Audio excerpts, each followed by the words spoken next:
Hi, everybody. I hope you're having a good Friday. Congratulations, you made it to the end of the week. Hope you have plans for a really awesome and relaxing weekend, and I'll see you back here on Monday. Also, thank you to Spotty, Leif, and Miss Banach for keeping it down around here in the land of government. And hopefully, they had a chance to be able to go through these couple of warm up questions that we'll get into really what I think is the most important unit that we're going to do all semester long in government class, which is to the most important lesson, which is to critically evaluate evidence in order to determine if a claim made online is true. So the reason why I feel that way is because, as you know, like there's so much stuff out there on the internet and on your social media feeds that it can be really difficult, honestly, to be able to kind of cipher through it all and figure out what exactly is true. So hopefully, without getting into the politics of it all, you can take this and to be able to use some of these tools to be able to do your best to be able to stop the misinformation and disinformation that really is going through the internet and really the world right now. Also, I hope you love my meme that I got here, that if you haven't seen Encanto, then you probably don't get it, but it's related to Encanto. So other than that, guys, as a reminder, your Unit 1 summative is due. And it says due today. I just grabbed that from yesterday's slide, so it actually was due yesterday. I am going to try to, hopefully I can get around to putting in those zeros for the people that haven't already reached out to me to be able to ask for an extension. If you do need an extension, just advocate for yourself. Send me a quick email, let me know. Other than that, I will try to get those zeros in for anybody who hasn't turned it in. Other than that, we're going to be going in. So Spotty and Leif, if you wouldn't mind going through this video. There is a video guide, which is part 1 of 2-2. So this is 2-2 in Google Classroom, part 1. And my recommendation for Spotty and Leif is that you click down here where it says watch on YouTube. So that way when you guys hear an answer, you can just hit the space bar and you guys can talk about, okay, number 1 I think is this, or well, maybe we should rewind it. So that's my recommendation as far as this video guide. This is Crash Course, so it's the guy that John Green, I believe, who's the one that kind of does a lot of the history videos and that sort of thing. But it's related to a different topic, obviously. So once you go through that, there he is.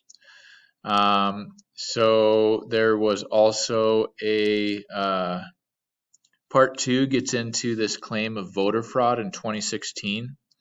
So the whole question based off of this visual here, which for whatever reason is not showing up on my screen, but on your assignment, you should be able to click through to it.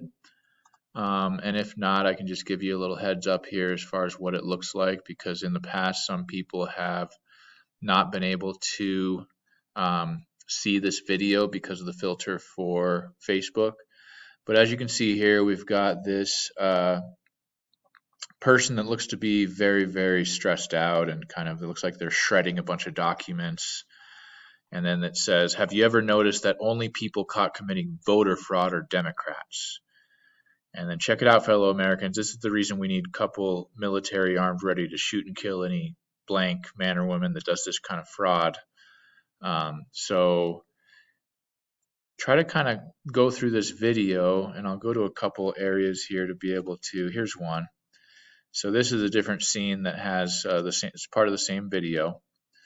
So have to wait until nobody's looking. So you can see that, try to find some evidence as far as showing that this is actually not necessarily the truth. And then we can talk about it. If you don't see any of those clues, we can talk about it on Monday. Here's another one, similar. Shredding documents, rushing over there to shred some documents, look around and make sure it says Arizona. So anyways, if you're able to pull it up, great. If not, you can just use this video to be able to go into part 2 as far as the question that we're trying to get at here, which is how trustworthy is the Post to learn about potential voter fraud in the 2016 presidential election?